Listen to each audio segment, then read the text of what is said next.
about this topic today is because I think over the last couple of years, or definitely since COVID, we've seen a real rise in the demand for understanding exactly what is on offer at a company before somebody joins. Now, whether that's in the format of understanding their working environment, their benefits, their policies, their salaries, there's all sorts of different ways that companies can be transparent. But all of us who are joining you here today have seen a huge rise in demand from the candidate side. So we're hoping to cover the ideas of why transparency is important, how you can get started with it, the challenges that you might face, the risks, and ultimately the benefits of it. You can probably tell which side of it we're going to fall. But yeah, by way of introduction, if you haven't been to one of Flexa's webinars before, I'm Molly. I am the CEO and one of the co-founders of Flexa. And we are the platform where every company can get discovered for their working environments. So we enable people to come on and search by how they want to work as well as what they want to do, enabling it to be possible to find their dream company based on things that are otherwise hidden after the interview process, maybe at the bottom of a job description if you're lucky, such as, whether you're hybrid 2 days a week, dog-friendly office, enhanced parental leave, etc.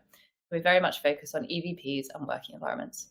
And if you're interested in understanding how your working environment stacks up against the market and how you rank against your talent competitors, there's a little turquoise box at the bottom there that takes you to about a 90-second free quiz that enables you to understand exactly how you rank and gives you some pointers on what you should be shouting about, your strengths and weaknesses. Anyway, without further ado, I will hand over to our two panelists to introduce themselves. So Charlotte, would you like to go first? Yeah, thanks, Molly. Hi, everyone. I'm Charlotte. I'm going to caveat very quickly with I've got quite a bad cold, cough, flu, which I'm sure about 50% of everybody else on this call is probably suffering from as well. So forgive me if I get a bit croaky. I worked in TA talent for more years than I like to count now. I run my own business in terms of consultancy, specialising in startups and scale-ups, particularly looking at setting them up for success, and then really handing over to an embedded permanent team to take them through the long term. Lots of different company experience. Currently, I'm with WeTransfer, running their talent team, and working with Clearbank, supporting them with their European expansion. So that's me. Brilliant. And Virgile? Hello, everyone. So I'm Virgile. I'm the CEO and co-founder of Figures. And before I talk a little bit about Figures, I spent my whole career in HR before jumping over and creating Figures. I've done 11 years in HR, mostly in generalist HR, but I did do talent acquisition for 2 to 3 years, especially tech talent acquisition. And I've worked in companies of all sizes from like 25 employees to 30,000 employees. And I decided to create Figures 3 years ago to create the compensation management solution I would have loved to have back then when I was an HR person. And with Figures, we help companies get access to what we think is reliable compensation market data, as well as help them take control of their compensation policies, like creating, updating, and sharing salary bands internally within the company, and very soon, to the point of today, externally as well towards candidates, because this is where the world is going. This is where we're all going towards more transparency, and especially more transparency in compensation, which I'm going to talk about today, I guess, if Molly wants me to. Absolutely. So before we kind of kick off the discussion, just some very brief housekeeping stuff. So I'm sure there'll be lots of questions for our panelists today. So please put them into the chat here. There's the chat bit, and then below that it says Q&A. I will be able to definitely come to your question if you put it in the little Q&A tab. Otherwise, it might get lost among all the chat. So please do put them in there at any time that a question comes into your mind. What we will do is probably do 30 to 40 minutes, or now 20 to 30 minutes of discussion between us, and then we will go to questions kind of depending on how many there are, and we will endeavour to answer as many as possible. Please do drop them in at any time, yeah, and no question is a stupid question either. So to kick off, I thought, and apologies if you've heard this story before, I know lots of people who've joined webinars will have heard the reason that we started Flexa, but I think it's a really good story for why transparency and trust between employers and employees really matters. So very similar to Virgile saying that he wished that he'd had a platform such as Figures when he was working in HR, I wish that I had had a platform such as Flexa when I was job hunting. So I started off my career in investment banking, which is not the most notoriously flexible nor transparent industry to choose to go into. And I was in equity research. And I was actually diagnosed with an autoimmune disease when I was about 18. So I knew that I was going to be going into university in my career kind of a little bit on the back foot versus everybody else, but I thought I'd be able to struggle through. So I left university and went into this role. I was working in an office 5 days a week, 16-hour days. I did know what I was in for, but my illness started to get worse and worse, to the point where I literally couldn't walk about once a week. My feet were swelling up, my hands were swelling up, my face was swelling up, the kind of thing that you just don't want to go into an office with, but I was still able to work. So after 18 months, they sent me to an occupational health therapist and said that I could request flexible working.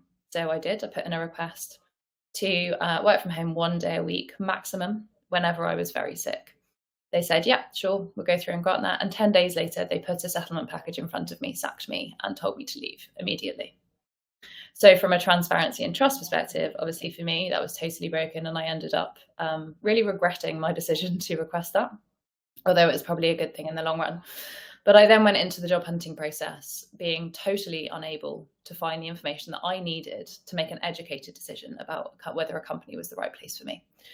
And when you are somebody who needs flexibility, as back then when we started Flexa, about 30% of people did, working mothers, people with disabilities, caring responsibilities, various different circumstances, it's incredibly important that companies are transparent about what they offer. Otherwise, you may well not be able to find a fit. But fast forward to now, and 87% of people care about flexibility. It's no longer just about people that need it. It's also the fact that 87% of people want it. So I'll be talking about things from a kind of working environment and flexibility perspective when it comes to transparency. And obviously, Virgile and Charlotte will cover the kind of whole sort of spectrum of it. So I just thought it was an interesting way to start from a very human perspective of why transparency matters. So I guess to kick off, what do your organizations, and I guess Charlotte, you were talking about kind of from WeTransfer's perspective here, what do your organizations do to be as transparent as possible with prospective talent? Yeah, great question. So I think one thing I would always say is it's a journey, right? So I think it's also about taking stock of what you do in the majority of cases and what you do in the minority of cases. I think that's something that's super important. So I think to your point, Molly, like companies can advertise they do one thing, but if it's only 1% of people in the company that do it, I wouldn't really advocate that that's true flexibility.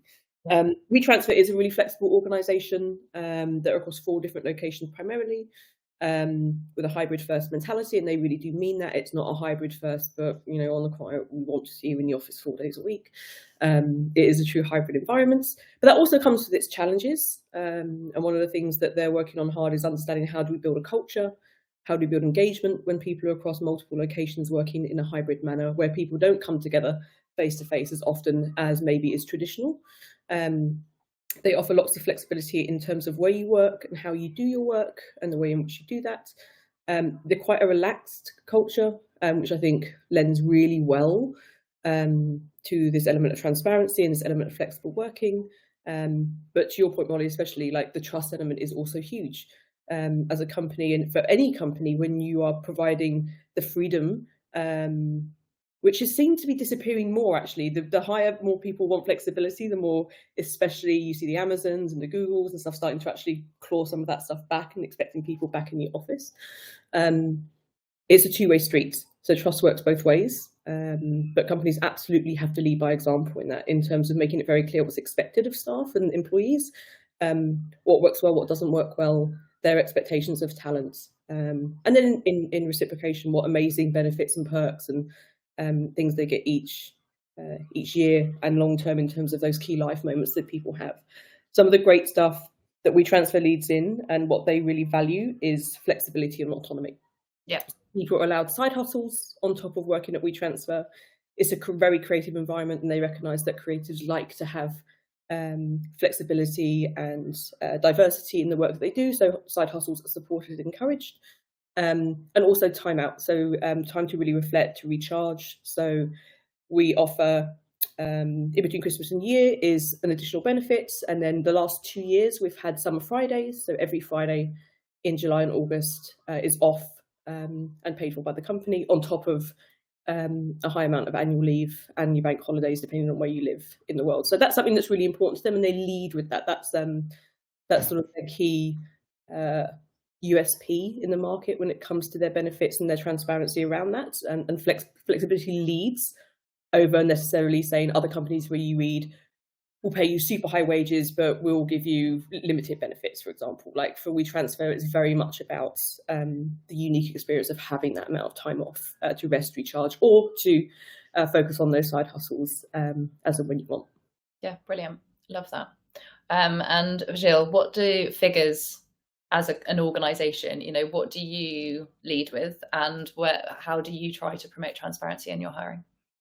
So the first of all, I think from the very beginning, my co-founder and I were aligned on believing in transparency as a vector for trust. I think that's what you said, right? It's not transparency for the sake of transparency. It's transparency overall for the sake of trust. Yeah. And when it comes to pay, it's also for the sake of fairness. And I'm going to get to that, I think, later on.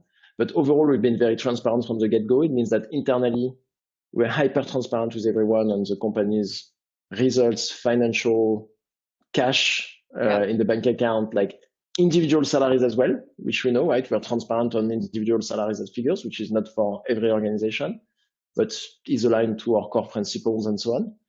And externally, we're trying to be as transparent as possible as well. So we've been, from the very beginning, publishing our compensation philosophy, publishing salary ranges on job ads, publishing our vision, our values, and being as transparent as possible for when it comes to culture and working environment. And one thing, once again, is to generate trust with candidates from the get-go.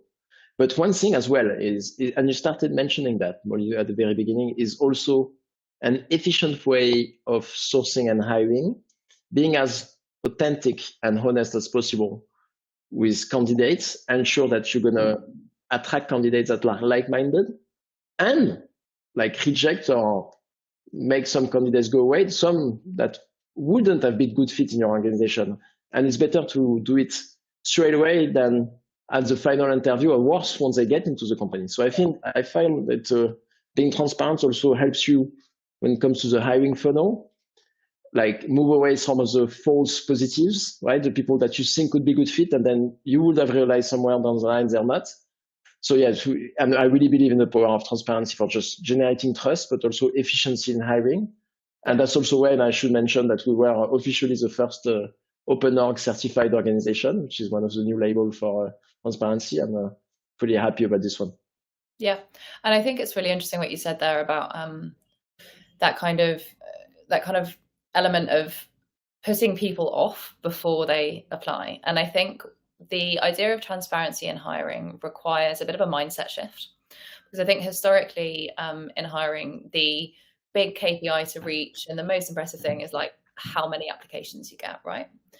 And it's like, oh wow, we got 500 applications for a role. But if most of them are expecting to work like fully remotely, be paid way more than the salary that you're able to pay, and they actually aren't particularly aligned with your values, those are not valuable applications. And I often think of hiring, and I kind of compare it a little bit to dating, right? You don't go on dates with 100 people hoping to find 2 that maybe you'll continue and you'll go on a second date with. You want to find out enough information about somebody to bother actually going and sitting down and having a drink with them or going out to dinner with them, right? And if you said, oh, no, I'm going to hold absolutely everything back about me, apart from, I don't know, my name and my age and a photo of me, and then I'm just going to go dating, everyone will be like, that's mental, right? But that's what companies are doing. They're expecting people to apply and to be committed to following through that interview and application process without actually giving very much information away. And I think it's a really great point, Virgile, of like, we want to put people off before they apply, because it's probably more likely that it's not quite right for somebody, given the broad spectrum of various different bits of an EVP, flexibility, salary, family friendliness, benefits, etc. It's unlikely that every company is going to be a good match. And so it's much more empowering to the individual, and it's much more efficient to the company to be able to find a match based on significantly more information. And on this, and to double down on this and give a very concrete example that might appeal to some people out there, we had the topic of our company videos. So we've been releasing some a bit silly company videos over the past few months, right? That are quite inspired by UK humor, by the way. And, we've received some feedback of people being like, is that like supposed to be funny? You're making fun of terminating people and so on. And I don't find it funny. And, we had an internal debate and someone was like, should we take them down or should we tone it down a little bit? Or like, no, I think those videos are a reflection of what it's like working at Figures. And anyone that doesn't find those funny probably wouldn't be happy at Figures. So it's actually a good thing that before they apply, they realize they just don't find us that funny and don't find our type of humor something they like, because it's the type of humor we hope to practice very internally, like it's a very transparent video. So it's great, I think, and I encourage every company to be more, I used the word in the past divisive, but I'm not sure the proper English word for that, right? But it's good to have some people, if you don't have some people that really don't like your company culture, chances are you're not very intentional enough. Like I'd say it's always better to have 20% of people really, really like you, even though it scares away 80%, rather than leave 100% of people indifferent, and like just not caring, which is what most companies do. Totally agree with that. And actually that's a nice segue into well, we can probably give some practical advice for companies that are listening. So Charlotte, obviously you talked about the flexibility and the autonomy and those great things that WeTransfer. How are you shouting about those things to make sure that you're appealing to the right people? Yeah, it's a really good question. For me, and I think we're all quite aligned on this case, I think it's all about authenticity and telling an authentic story. So I think part of it is HR are going to have to lead from the front. If you're working in an environment where you have lots to talk about, but there's a little bit of a vacuum, you have to step into that gap and provide trust and confidence to employees that they can advocate for the company on your behalf, right? So I would kick off with starting to do small stories, starting to talk to employees and ask employees, because the most powerful thing is employee advocacy. It's not the HR team sitting in the cupboard pushing out nice edited pictures or, God forbid, stock imagery, which is the thing that gives me the biggest shiver when I see it on LinkedIn. You want to create an environment of safety and security where your employees can advocate for you, because that will provide the trust to your candidate group.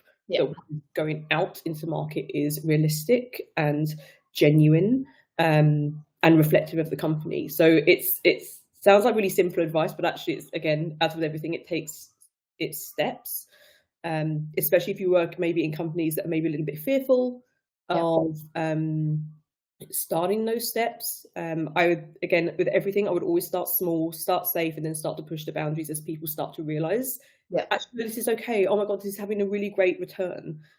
People are really engaging with the content. A lot of companies that I work with typically have used LinkedIn predominantly for client-focused content. They're actually, because sometimes that can be held quite tightly by the marketing teams. Start slowly, start with a couple of different things. LinkedIn typically is your first port of call with some of that candidate engagements, depending on the type of company you are. Employee engagement content will always surprise marketers who aren't used to posting employee engagement content on LinkedIn, because it always outperforms client content. Always. And the numbers start to change, and the numbers start to go up, and the engagement starts to ramp up, and then you start to get that sort of sparkle in your marketing team's eye to go, oh, okay, this is working. We can actually get some traction, and actually we can start to build a symbiotic relationship around key moments that we have in the year for our clients and key moments that we can have for our employees. And actually we can start to interlink them, and we can seem really, where's that thread and that golden thread we can rope stuff through. Again, don't be afraid to, you look at places like Monzo's one that's really nailed their engagement and their authenticity and their personality and how they post. Don't punish yourself by thinking, oh, I can't jump to that. Start small and build the trust. But ultimately, my biggest piece of advice is get your employees to advocate for you. Create an environment that's safe for them, where they feel comfortable doing so, if that's something new. And things will pick up legs. When I worked at Molly, we'd just hand over our Instagram to people to run.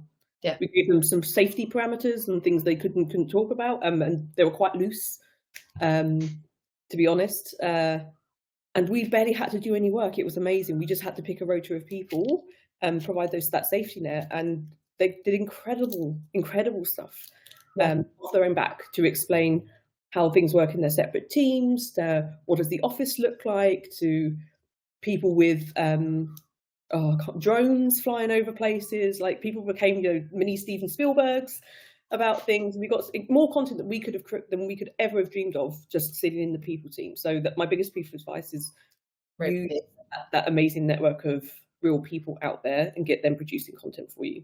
Absolutely. And people care about people's stories so much more than they do about, oh, we're a great place to work. Why? Because we said so.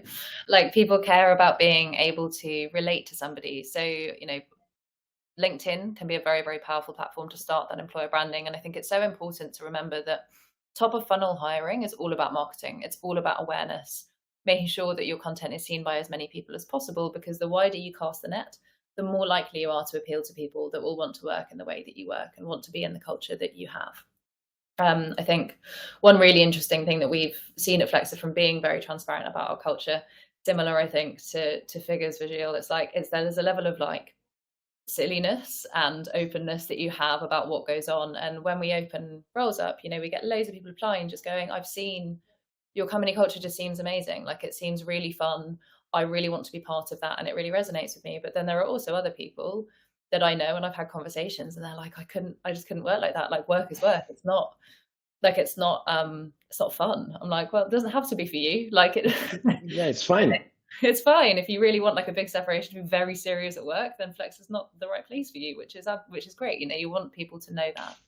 But it's been lovely seeing that reinforcement, and people reference our company dogs in their applications, and they reference the ways that we work. Like, there's a lot of familiarity, which I think also, when you think about the interview process, it can be very nerve-wracking for people. It often doesn't get the best out of people because they feel very like it's one-sided, right? Like, you're being quizzed and interviewed. Another brilliant benefit of transparency is, before somebody even comes into that interview, they feel like they know a little bit about your company. They feel a little bit more comfortable. And when someone is comfortable in an interview, you're going to see the real side of them. You're going to see what they're actually going to be like as an employee, rather than somebody who's there like, oh my God, I'm being grilled.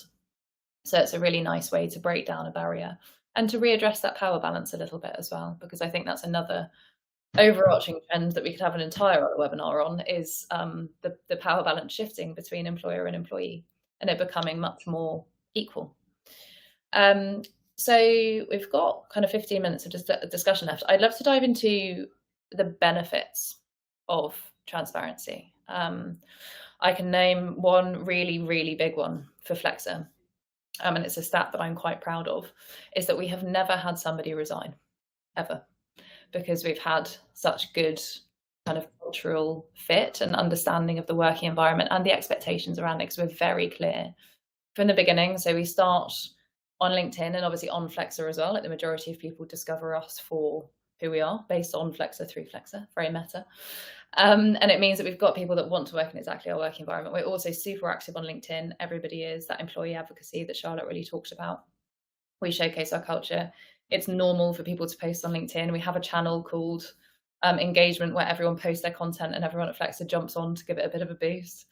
And we just try to be as kind of honest in interview from stage one, and let it be a very, very back and forth, which means that by the time people get to offer stage, they really feel like they understand the company, and we feel like we understand them, and if they're a good fit, which then, and I can see there's a question that will come later, massively reduces the likelihood of somebody in probation going, oh, this is quite different to my expectations. So that's one huge benefit, is obviously it enables people to ease in a little bit more. There's no jarring reality, Instagram versus reality kind of thing. And also, you hear of many people where they feel like they've kind of been catfished by their company, and that they thought it was going to be something great, and actually it was terrible. You referenced that about that kind of hybrid, some people say they're hybrid, and then actually they'd rather you're in 5 days a week. So I'd assume, Virgile, you probably focus on the kind of the salary transparency element of things, but what do you see as the direct, tangible benefits of being transparent about your organization? Well, there's one that's been proven multiple times already. So pay transparency, right? One thing, the legislation and laws is changing toward more pay transparency, and that's not necessarily for the purpose of generating trust and so on, even though that's where the world is going and everything. It mostly comes from equality and fairness, right? So the laws passed in the EU around the pay transparency directive and so on comes from a a working group on how to fix gender equality, and the underlying assumption is more transparency equals more information to people equals more equality and fairness overall, which is proven more and more true by multiple studies, including one that we actually run internally, where we've asked our client companies how transparent were they when it comes to compensation. Not transparent at all, transparent on their compensation philosophy overall, like how do we compare with the market and so on, transparent on like their salary grid and salary ranges or part of their salary ranges, or full transparency, like we are like fully transparent on individual salary. What we've seen is the more transparent a company is, the lower the gender pay gap. And actually, if we just poll fully transparent companies, there's a nil gender pay gap among those companies when you look at fully transparent companies. So there's a link between transparency and just fairness overall. And then when it comes to the hiring part, the big thing around pay transparency is like publishing salary ranges on job ads, right? Big, more and more laws on that, especially in the US, starting last year, states of Washington and California and New York has pushed laws in that direction, right? And what we've seen now, a recent study from Gartner as of August or September, is like any job ad that doesn't have salary ranges, twice less applicants. That straight away. And there's like a stat with 44% of applicants consider that they won't apply now to a job ad that doesn't contain a salary range. And so that pay transparency laws are like, okay, that's US only, or that's European Union, we're fine in the UK, Brexit and all, and so on. But that's not going to work this way because market is changing. Those international companies are adjusting. Like Airbnb is a good example. They're like, okay, if we have to start publishing salary ranges on job ad in New York and state of Washington or California, we're going to start doing it in the whole of the US. And you know what? If we do it in the US, we'll start doing it worldwide pretty soon. So that's going to become a market practice more and more. And any company that lags behind when it comes to transparency and pay transparency is going to suffer the effect quite a bit when it comes to hiring and employer brand and so on. So I think big thing is it's been proven being transparent on salary ranges on job ad brings more applicants. If you don't start the process of moving towards that now, I think you're going to be late to the party and you're going to suffer when it comes to hiring. Exactly. So by not doing it, you're effectively going to appeal to a significantly smaller pool of people. And I think it's also what we've seen is some very, very similar, very compelling stats around being clear about the flexibility on offer. Because obviously we've moved now to a world where hybrid 1 day a week, hybrid 2, 3, 4, remote first, they're all very, very different and people have very different preferences. And companies that are upfront and clear about exactly what flexibility is on offer are 4 times more attractive to prospective talent because they know what they're getting. And what's been interesting is as we've grown on Flexa to now coming up to 2 million users and 2 million people using Flexa as a source of truth for those types of flexibility, is people are asking for even more granularity. So it's not just about location and hours, it's also about parental leave, carers leave, enhanced annual leave, work from anywhere schemes, because kind of working environment preferences are becoming a bit more like pick and mix. Like you pick the little bits that really matter to you. So like for me, I like remote first and I like dog friendly office because I have a dog. Whereas for the next person, it could be that they want to be able to, or Virgile, obviously look after your child. So you want the flexible hours and you want the ability to be able to work from home sometimes. It's incredibly personal. And so it's no surprise that being clear and being transparent and upfront about what your work environment is, it means that you are significantly more likely to appeal to the kind of talent, particularly top talent, who can demand significantly more. And I'll come back to the diversity angle in a second as well, Virgile, because I think it's a really interesting one, the overlap between transparency and equality and diversity. But Charlotte, what benefits have you seen from being transparent about all of the things such as your autonomy and trust and flexibility, along with other things that WeTransfer? Yeah, I think I echo everything that you've said. I think that it provides that trust. It allows you to attract the people that you want, but also to exactly to your point is also to repel the people that you don't want, who won't enjoy working there. I think that's equally as important for all the reasons that you've stated, and that's why you've got zero turnover. I think the challenge, and where I have a huge amount of sympathy for HR teams and company leaders, is when a company's been around for a long time and they've gone through lots of change and lots of growth, and they're addressing this new market and this new environment where I come from it from a very startup scale-up perspective, is sometimes you can walk into an organization and it's littered with legacy stuff. Decisions were made historically that you don't understand the context for. And so I think, where companies like Virgile's can help, and getting some great people in comp and ben and rewarding, is to start to take you on that path of providing that structure to allow you to be transparent. That's the most important thing, and be transparent about that process as well, right? Like, people aren't stupid. People know that you can't just switch a flick if a company's been around for 50 years and turn everything on. Things don't work that way. But if you are transparent about where you want to go and why you want to get there, and you take people on that journey with you, I think that's super important as well. Because I think sometimes when you look at brand new companies, or if they're particularly small growing, it's very easy to control that narrative of transparency when you start from scratch. But I think, maybe there's a lot of people on the call that are walking into environments where those companies have been around for a really long time, or they've got new leadership in place that really want to take those big first steps, but don't quite know what steps are left to take. So I really focus as well on looking at infrastructure to build up that base and build yourself towards that transparency, because there is huge benefit to it. It also means that candidates will talk about companies in a positive light, even if they don't secure employment, right? There's nothing as scary as Glassdoor when people don't have a great experience, because people are not shy anymore. People are not afraid to call out bad behavior. And forgive my language, people can smell bullshit a mile off now when people put out their benefits and how flexible they are. And only to your point, this is why people are asking granular questions now, because people want to know, are you actually what you say you do on the tin? Yeah. Or is it all just wordplay and the reality is very, very different? And I think that's also where this problem comes with the benefit of transparency, is also the curse of transparency, that you have to be authentic and honest. You have to walk the walk. Yeah, exactly. And Molly, going back to your point around dating, it's great dating people who are self-aware, because they know what the challenges are and they know what's great about themselves. The problem that you've got is if you're dating someone who isn't self-aware, and you get presented with this sort of person, you're like, oh my God, this person's great. And like 3 months later, you're like, oh my God, this person is exactly sort of everything they said they were. And the same thing of companies. And I have huge sympathy for recruitment teams that are told to sell one thing, and they all look at each other going, it's like. Yeah. And it doesn't mean it's a bad thing. It's just very different. Yeah. So I think, again, going back to the infrastructure piece, is work very hard about understanding what sort of company you are. Yes. And the reality of the company you are, not just what we want to say the company is. How does the company behave? A big piece of advice I give people who are interviewing is always ask how the leaders make decisions in the company.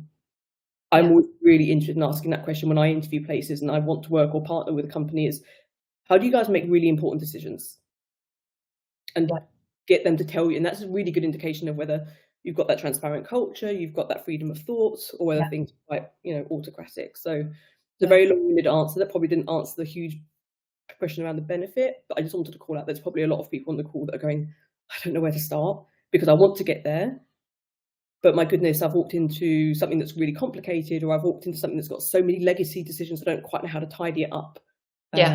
Because I want to have a really fair company, I want to have a really equitable structure, but I don't know how to get from A and get to Z in the time frame that I have.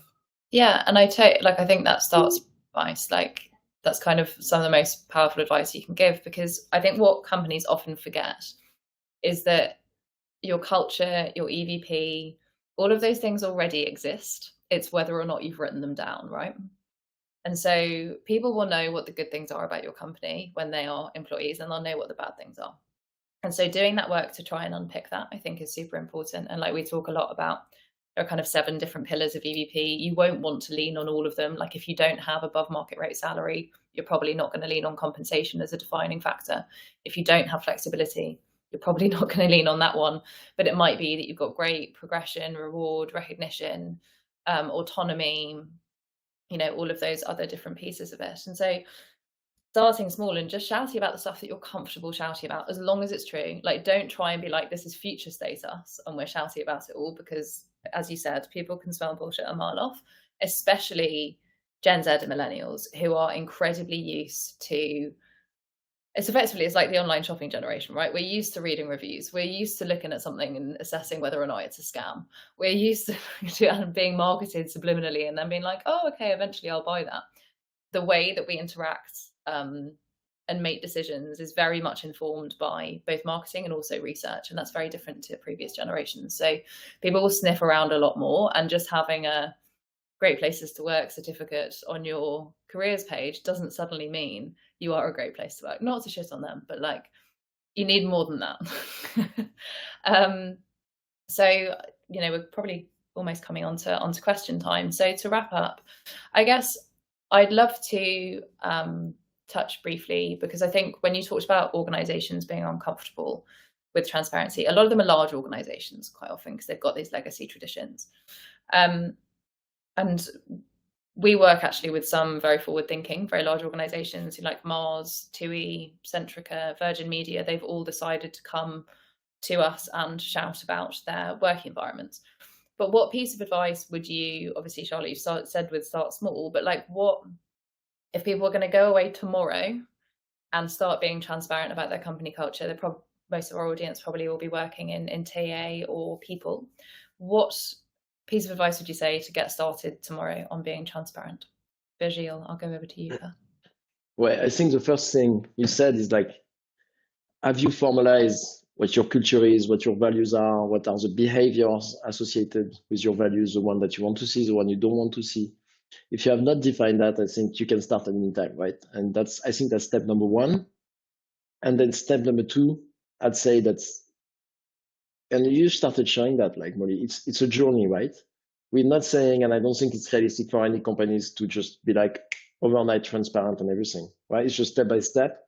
Start with the thing that you think you should be, you have the most reasons to be transparent on. Start with that and be progressive with the way we approach transparency. And I think there was a question there that we might take. It's like, has any company like completely retreated? I don't know any, but I see a lot of companies that just are scared to be a bit transparent. And then, you know, it's a bit scary. Like, just take a step forward and be more transparent, realize that's not that bad. That's rather pretty cool. And then another step. I just don't see many companies going back. I just see many companies doing small iterative steps toward more transparency and being very happy with it. Yeah, and then as Charlotte, as you said, like particularly in marketing, then they'll see the engagement and they'll see that it's doing better, and then it'll be like, oh, I'll keep going and I'll keep going and I'll keep going.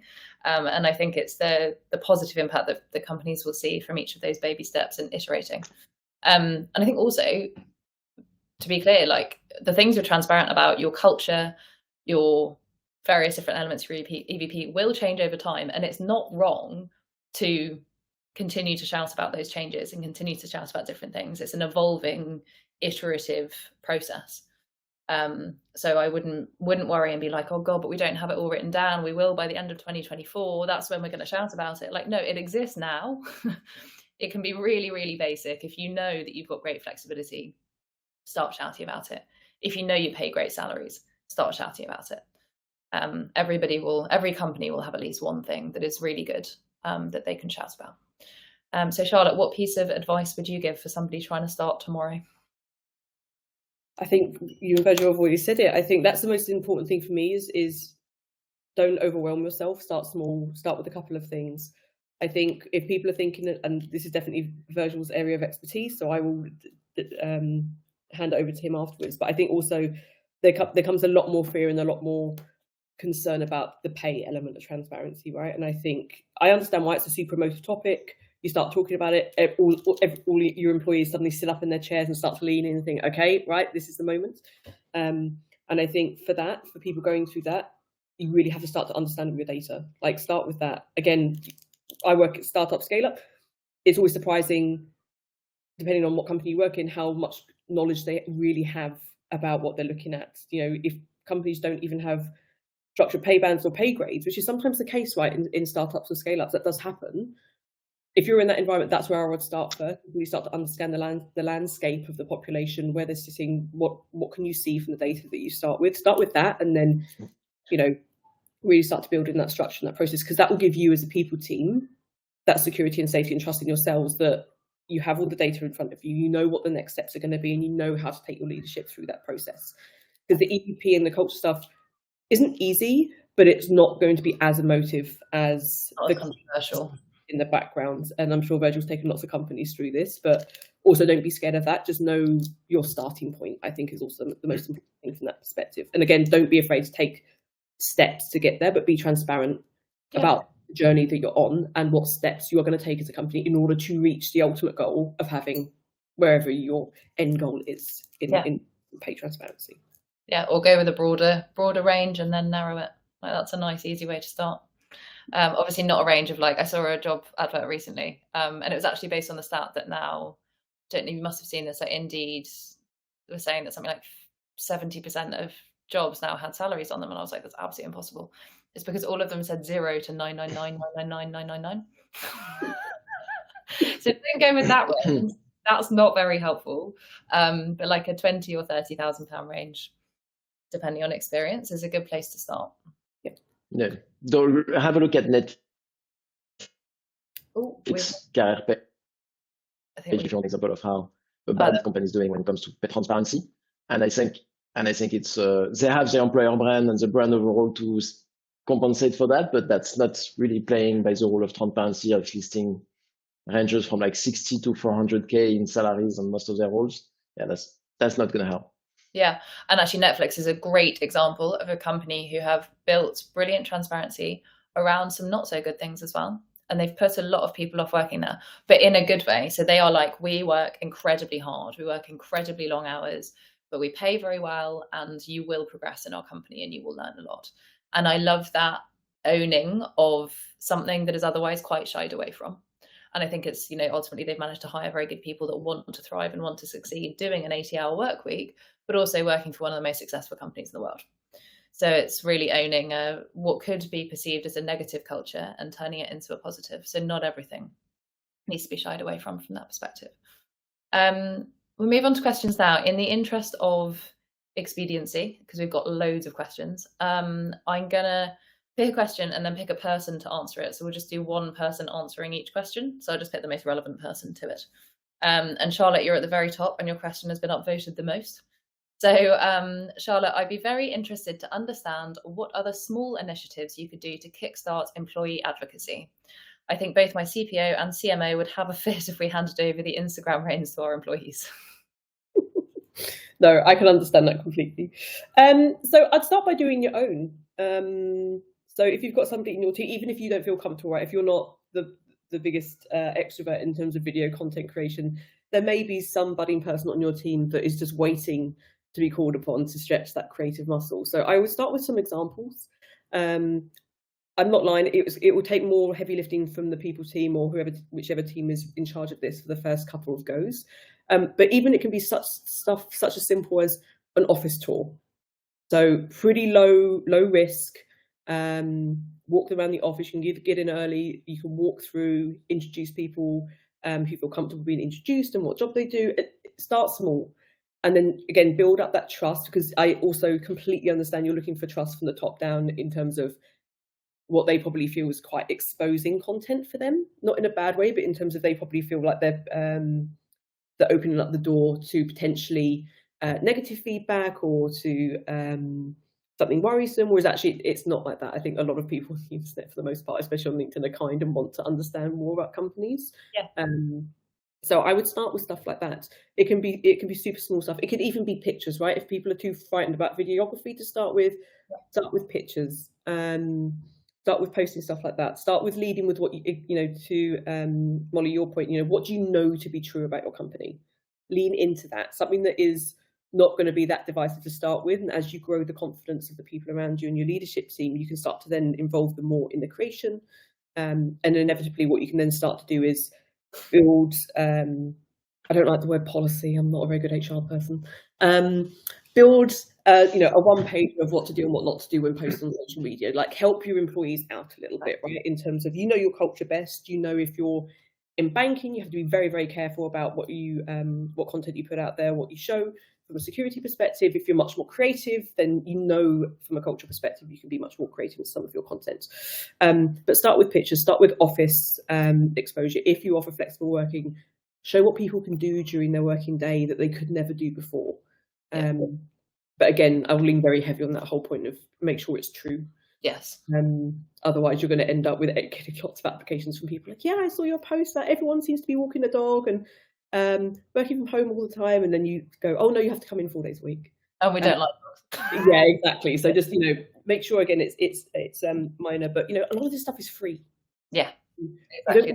You don't need reams and reams of money to do this. And then as it grows legs, you can start to build and lean on your employees to create more content. And honestly, I was blown away from some of the stuff I've seen from other employees about what they're able to produce from a curated content perspective. It will really shock you. So, and I think leaning on, you can go video, you can go photos, but I think also like people just love reading people's stories. Like I'm very much, I love LinkedIn. I post a lot on LinkedIn, but the majority of mine is written. I don't really like posting pictures of myself or videos or anything. So I kind of write those stories in words. And for me, that's the most comfortable. And a lot of our employees do very similar. They will write their stories of how flexible working has impacted them, or how they've enjoyed very silly Slack conversations and screenshots of that. And so I think you can start very easy there as well, and just be like, here's my day. And I literally did a post of like, here's my day working flexibly. And that kind of stuff performs incredibly well, bizarrely. Don't know why someone will find my day interesting, but they do. Next question. This made me laugh. So a question here is it possible for a company to be too transparent? And what advice do you have for companies who aren't sure how much clarity they should provide? I was trying to think what too transparent is. Like someone posting a picture of themselves on the loo. Like, I don't know. I personally don't think it is possible really to be too transparent. I think maybe internally, I think, we've all worked in startups, and I think sometimes startups are really, really difficult, and you do have a responsibility as a leader to shield your employees from that level of stress, because they didn't sign up for that and uncertainty. I think, particularly Virgile, you'll know, fundraising, and those kind of various different big uncertain hurdles that you have to overcome as a startup. I think, you have a responsibility to make sure that your stress doesn't become other people's stress. Otherwise, I think in terms of culture, working environment, salary, etc., I don't think it is possible for a company to be too transparent. And I think it's easy to find the level that people are comfortable with by taking Charlotte's approach and starting small, right? You're iterating. If you just suddenly start talking about walking the dog at lunchtime or going to the gym, that's not oversharing. And I'm pretty sure you'll realize when you are oversharing, because ultimately LinkedIn is a professional platform. Let's pick one for you, Virgile. This is a good one. What would you say to companies who feel like they will have candidates that will take advantage of the transparency and things on offer in a company? That's interesting, because I think, in what way could they take advantage of the transparency in the hiring process? I've been into both my last companies and Figures have been hyper transparent companies, and I don't feel like it's been true to any of those hire. Like, maybe do both of you have an example of where it could be true? I've never known it to be true, but I've heard this pushback from a lot of companies where people are like, oh no, but if we say that we offer 6 months enhanced parental leave, then we'll just get loads of people coming to us who want to get pregnant. Yeah, but I think that's okay. In that way, framing it that way, I actually agree, and I have some examples, right? So in my previous company, what we found out is that we were advocating back then, 5 years ago, that we were hyper flexible when it comes to remote work, right? Which 5 years ago were quite big. And we're like, we can work from whenever we want. We don't care. We trust that you're autonomous and responsible for delivering the work. And turns out that we actually brought on some people that felt like we had a culture where we were super flexible, yet what was true to our culture is that everyone wanted to see each other. So we had a culture where people were flexible, but at least once a month, we were gathering people around, and people wanted to come back to the office at least once a month to see other people, right? It's interesting, this thing about they were happy being remote, but they couldn't go more than a month without seeing their colleague, because we had a culture of spending a lot of time together. And we found that by advocating the full remote thing, we actually attracted some candidates that came mostly for that. And what we found, and it's linked to another question, right, of departures during probationary period. What I've always done in my previous company and Figures, every time there's a departure, we do a post-mortem on what went wrong, what should we have picked up, at what should we improve. And back then, in my previous company, we had like 2 departures from people that didn't really adjust to the culture. We're like, do I really need to come back to the office once a month to see people? I'm fine working remote and so on. Turns out they were a bit misaligned with the culture. And then we adjusted our hiring process in a way that during the hiring process, we are hiring candidates. We are like, yep, we are fully flexible and remote, but you have to come back once a month. And anytime someone was like, do I have to? Is there some flexibility there? We knew it was a huge red flag. So it was not a matter of being too transparent about our policy, which I think was fine. It's a matter of adjusting our hiring process in order to make sure that the signals we were sending were not affecting the wrong type of people. Totally agree with that. It's not transparency so much. It's about managing expectations and being super clear. Yep. We went through exactly the same thing that you guys did, actually, funnily enough. So we were remote. Then we became remote first, meeting at least once a month. And that was what people asked for and wanted. And we now screen, we have like 3 very brief screening questions. And one is asking like, why do you want to work for Flexa? Why you? And then another one about particular skills. But the first one is why Flexa? And we know it's a red flag immediately if someone goes, why Flexa? And so because you're remote. We're like, well, no, you're just like, that is not a reason to come and join the company. And it's interesting. It's about managing those expectations. And to your point, if somebody pushes back on, oh, but do I have to come in once a month? Well, no, I don't want to do that.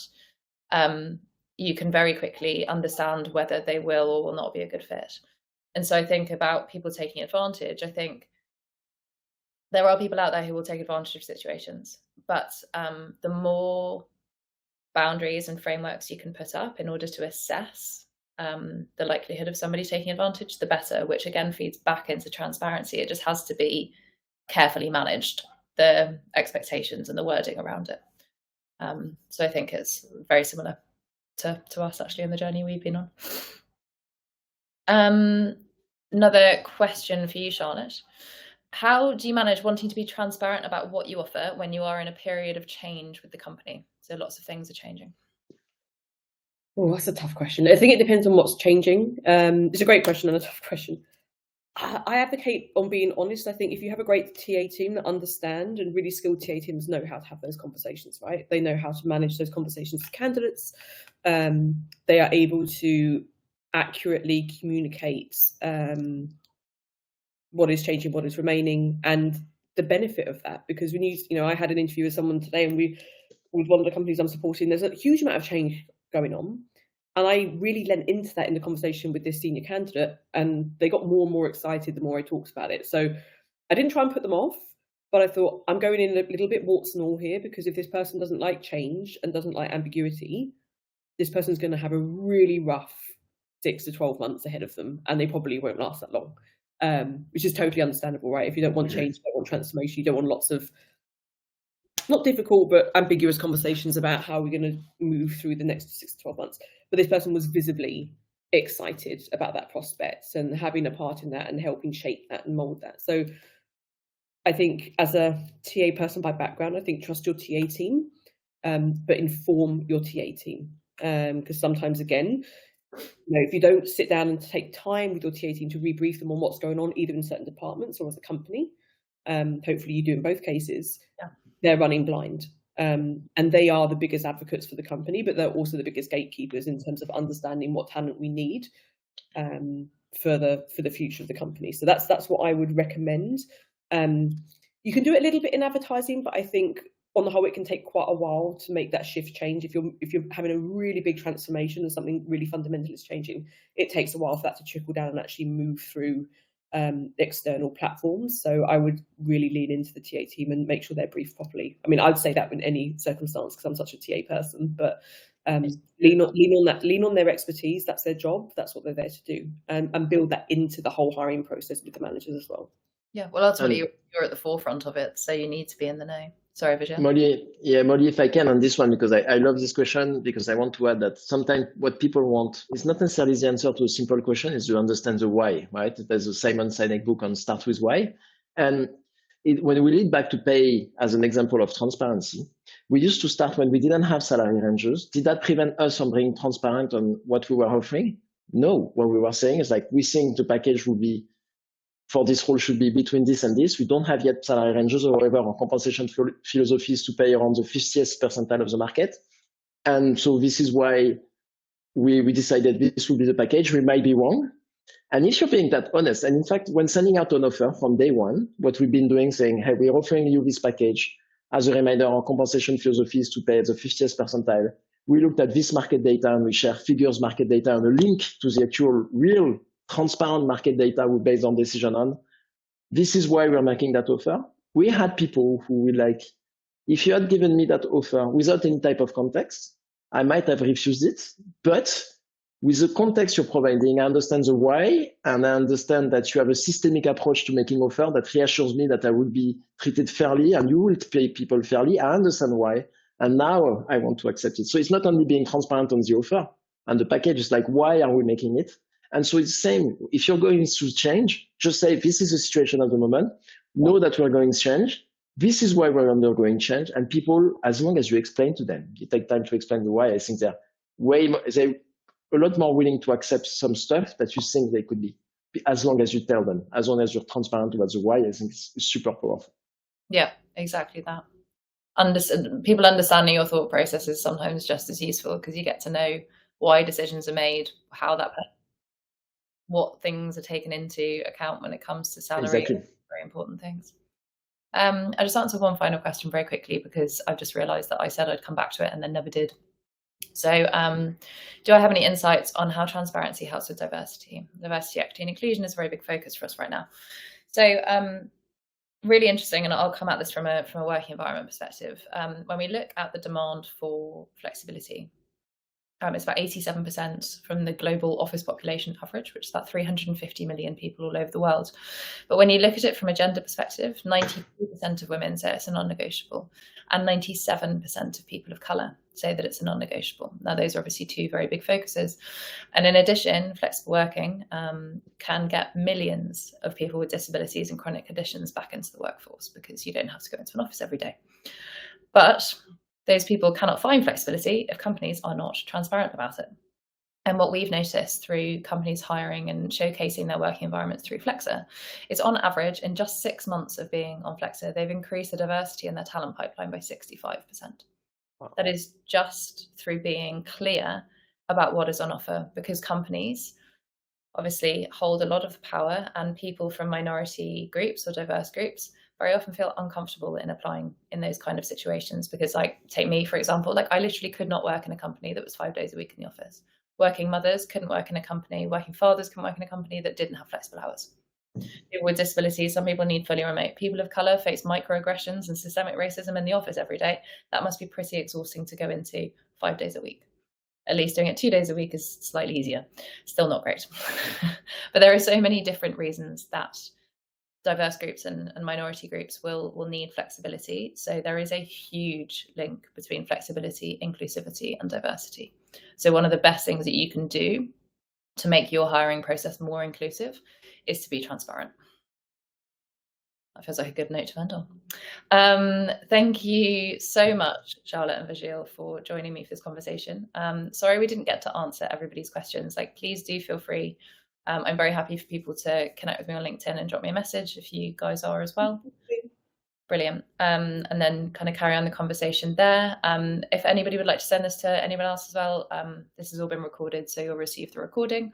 And yes, thank you so much for joining us for another webinar. And yeah, look forward to seeing you again at another one in the future. And thank you again to our panelists. Thanks, everyone. Cool. Thanks, everyone. Bye.